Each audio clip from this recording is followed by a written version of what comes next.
घोटकी के रवंती कच्चे में पुलिस का शर गैंग के खिलाफ ऑपरेशन जारी है। फायरिंग के तबादले में एक पुलिस एहलकार शहीद और 3 जख्मी हो गए, जबकि 12 डाकू मारे गए। गुज़िश्ता रोज़ शर गैंग ने हमला करके 7 अफराद को कत्ल और कई अफराद को जख्मी कर दिया था। SSP सक्खर अजहर मुगल के मुताबिक पुलिस का रवंती कच्चे में पुलिस का शर गैंग के खिलाफ दौरान ऑपरेशन फायरिंग का तबादला हुआ। फायरिंग के नतीजे में एक पुलिस एहलकार शहीद और 3 जख्मी हो गए। 12 डाकू हलाक हो गए, उनके साथी लाशें लेकर फरार हुए। दौरान ऑपरेशन पुलिस ने डाकुओं के मुताबिक ठिकानों को भी आग लगा दी।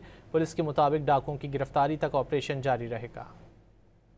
घोटकी के रवंती कच्चे में पुलिस का शर गैंग के खिलाफ ऑपरेशन जारी है। फायरिंग के तबादले में एक पुलिस एहलकार शहीद और 3 जख्मी हो गए, जबकि 12 डाकू मारे गए।